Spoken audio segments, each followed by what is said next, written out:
Okay, so good morning. So let us further enhance your knowledge about the struct. Okay, so today I will be discussing struct again, but this time we are going to integrate menus. So yung structure nat or yung program natin magkakaroon ng menu, and at the same time gumagamit siya ng struct and yung functions. Okay, so first things first, let us declare our struct. So struct emp, yung employee pa rin ang gagamitin natin para consistent tayo. So int emp no car emp name, 50 characters, int dep no float salary. Okay, pangalan ng ano natin is employee db. Okay, so ito yung structure natin. So structure name employee db. Okay, so yung void functions natin, let's say mag-a-add tayo ng employee and then i-display natin. Okay, so let's declare here display, ganyan, display emp. Okay, so you can have different names naman, such as this emp, ganyan, this emp, ganyan. Kung gusto mo ng shortcut, void add employee. Okay, so itong mga to kasi pangalan lang po yan. Okay, so you don't have to copy me. Okay, so display emp, ganyan na lang ako. Okay, so dito naman sa menu natin, nga pala, speaking of menu, maglalagay din ako ng void function for menu. Okay, so these are our void function to add and display. So car dito, menu. Bakit car? Kasi yung menu natin tatanggap yan ng letters. So gayahin nyo na lang po to. And then dito sa loob, car ch, and then maglalagay ako ng while loop. Okay, sa loob ng while loop, ch, let's say kapag yung program natin is pinindot niya yung Q, ibig sabihin no exit. Okay, so kapag si ch is not equals to Q, continuous pa rin yung nasa loob, yung function sa loob. Okay, ganyan po yan. So type na lang natin dito, ch is equals to menu. Okay, so yan. Also, we can copy this one, these two. Okay, so dito na lang sa baba. So ready na lang po natin yung mga yan. Alisin natin semicolon. So ito yung mga functions natin as well as the character menu. So copy paste na lang natin yan dito sa baba. O dito na lang sa taas ng since menu yan. So alisin ko lang to. Yan. Yan. So yan, mas okay. Okay, so habang yung program natin, or habang kayo is hindi nyo pinindot yung Q, patuloy pa rin niyang i-display si character menu, which is dito sa menu naglalaman yung menu natin, yung interface natin, yung press Q to exit, ganyan. Okay, so halos print lang dito, print F, ganun lang. Okay, so dito naman sa loop natin, maglalagay ako ng switch ch, kung ano yung value ni switch. So kapag yung value ni switch is W, kapag pinindot mo is W, display emp. Yan, which is yun yung nandito. And then break. And then kapag naman mag-add tayo ng employee. So we will copy our void here. Yan, copy natin yan, and then paste natin dito, and then lagay tayo ng break. Okay, so kapag pinindot ng user yung Q, mababasa yun ng while loop. So kapag ang value natin is Q, yung condition natin is not Q, ch is not equals to Q, ang mangyari diyan, magbe-break yung loop. Hindi niya na ipapakita si menu, kundi pupunta na lang siya dito sa baba, si return 0, which is yung exit natin. So lagay tayo ng printf, thank you for using this program.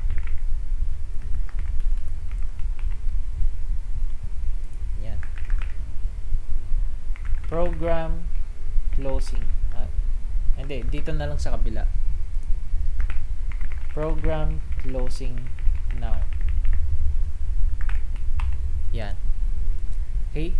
So, yan. Okay na tayo dito sa int main natin. Dito naman sa loob ng character menu, lalagay tayo ng system CLS. Okay? Para kapag kapindot natin na ay pagka natin ng program natin, magki-clear yung screen kasi may multiple programs yung nandito, ayaw naman natin yung cluttered yung screen natin. So system CLS dyan, and then printf here, display employee details \n. Okay, so ganyan po, and then lalagay tayo dito sa baba ng printf done. Press any key to continue. Tapos lalagay ako ng get ch. Yan. So testing natin kung gumagana. Yan, gumagana naman siya. Get ch, press any key to continue. Yan. So dito guys, ng next naman na gagawin natin, printf, mamaya i-adjust natin yan. Employee name. Wait. Hindi pala to dito, sorry. Lalagay ako ng ng return to upper get ch. Ayan. And then dito, okay na pala yan. Dito sa baba ng display employee details, maglalagay ako ng, kapag pinindot natin yung W, magdi-display to display na lang, display employee details. Ayan, main menu, palitan natin to ng main menu. Yan. So ganyan po. So revise na lang po natin. Printf main menu, tapos printf W to display employee details. So kapag pinindot natin ng yung W, mababasa yan ng case natin. Tatawagin niya si display employee, which is yung function natin dito, and yung laman ni display emp is wala pa. So gagawin natin yan mamaya. Tapos kapag pinindot naman natin si E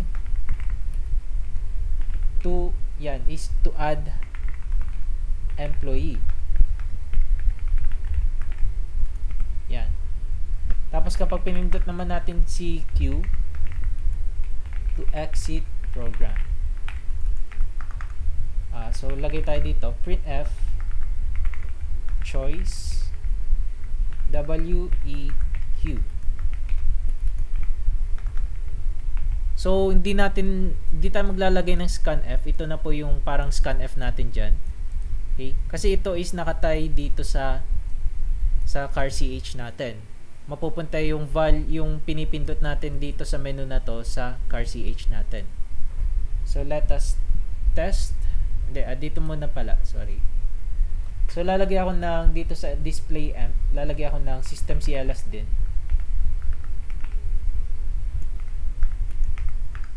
And then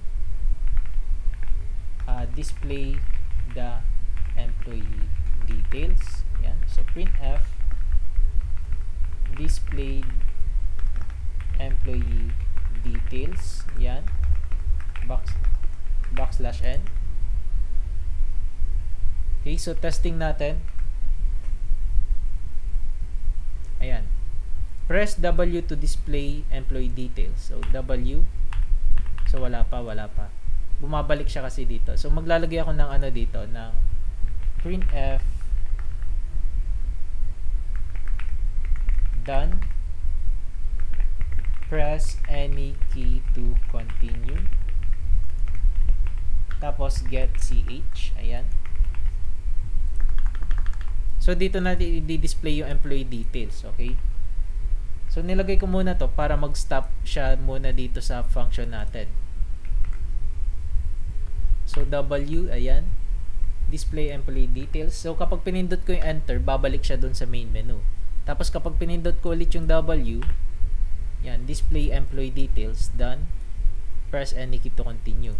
So kapag pinindot ko naman yung E, wala pa syempre. Kapag pinindot ko rin yung Q, mag-exit yung program. Thank you for using this program. Program closing now. Okay. So ang next na gagawin natin is di-display natin yung laman ni struct natin. Okay. So ganito, printf employee name %s \n employee db.empname. Same to doon sa lesson na pinag-aralan nyo dati, last lesson na kinover natin, or last part ng lesson na, ng structures na kinover natin. %d\n employee db.empno. So printf employee depno %d\n employee db.depno. Printf employee salary %.2f \n employee db.salary. Tapos ayan, okay na pala, nailagay ko na. So yan, testing natin. Syempre wala pang values yan. Yan. So kapag pinindot ko yung W, wala pang values yung struct members natin. Mini-make sure lang natin na gumagana. Okay? So yan. Ang next naman na gagawin natin is mag-add tayo ng values. Okay? So void add employee. Dito, lalagay rin ako ng system CLS. Copy paste ko na lang dito sa ano. Lagi pong ganyan. And then sa baba, copy paste ko rin ito. Yan. Okay, so yan, lalagay ako dito ng printf enter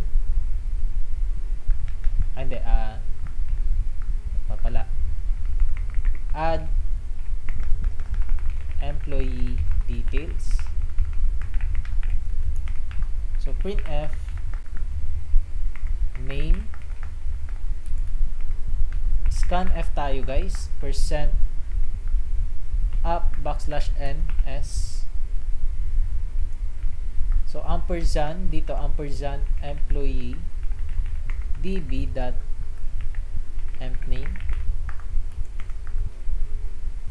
Yan. So add employee,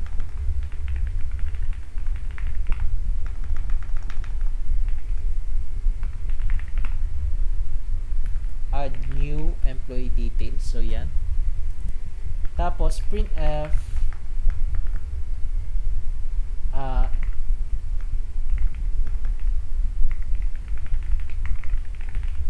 employee number, scanf %d ampersand employee db dot, ito, saan natin siya ilalagay? Kay empno. So ang next naman, printf employee depno. So scanf %d ampersand employee db.depno. Yan. So nakikita na po ng C language na or ng dev C natin kung saan natin siya ilalagay. And then printf naman employee salary, scanf %, since ano siya float, we are going to use %f ampersand employee db.salary salary. Yan. And then, lalagay din tayo na yung, yung ito, nalagay pa lang natin. Yun na yan. So, yan. Okay? Okay na siguro tayo. Testing natin.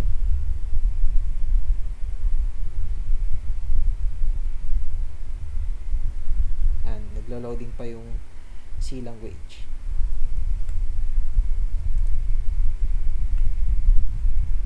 So, kapag nag-display ako, wala tayong makikita, di ba?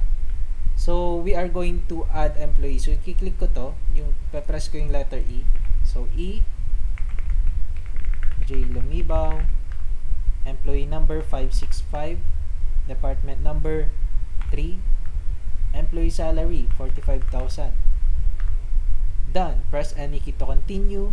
So, babalik tayo doon sa main menu natin. At this point, guys, makikita natin tawag dito, nakapaglagay na tayo ng values sa struct natin. So, may laman na po ito, yung struct natin. Meron na po siyang laman, itong mga to. We are just going to press W, which is yung tatawagin niya si void display EMP, para i-display niya yung mga details. Okay? So, we are going to press W. Ayan. So, makikita natin, display employee details. So, ayan na po yung mga employee details natin. Kung ano yung nilagay natin kanina, makikita natin. Diba? So, if I were to add another details, okay, so, kung mapapansin natin, ini-skip niya yung name, employee number, ini-skip niya si name. Dumediretso na sa employee number. So, sa programming 1 namin, na-encounter namin to noong yung time na na kapag nag-enter kami ng letters, ini-skip niya yung isang prompt. So, actually, ang nangyari dyan, since nakapaglagay tayo ng record kanina, yung nababasa ng program natin, yung letter, parang naiisip niya na meron na tayong nailagay. So, yan. In-enter din kasi natin yung tawag dito, pinrest din kasi natin yung enter key, which is, for some reason, ayun nga, nababasa ng program natin na yung dun sa dulo ng string na yun is merong enter key. So, yan, ini-skip ng name natin. Ini-skip ng program yung name na prompt natin. So, to fix that, ayan, so, dito yung problema. Actually, scanf yun. Ang gagawin natin, lalagay tayo ng space dito. Okay? Para hindi mapunta dito yung enter key. Basta medyo komplikado. Pero lalagay lang tayo ng space dyan. Okay? So, ang next, let us test that again. So, lalagay muna ako ng natin, employee detail. So, CJ Lumibaw, 565, 111, 15,000, display, and then let us add another one. Let's say Cruz, ganyan, 767. Ayan, kung mapapansin natin, guys, hindi na po nag-i-skip yung name, hindi na po, si program natin is hindi niya na in-skip si name. Okay, nakakapag-enter na tayo ng details. So, 8, department numbers 8, salary 45,000, and then display natin. Mapapansin natin, guys, walang problema sa pag-display. So, let us try another one.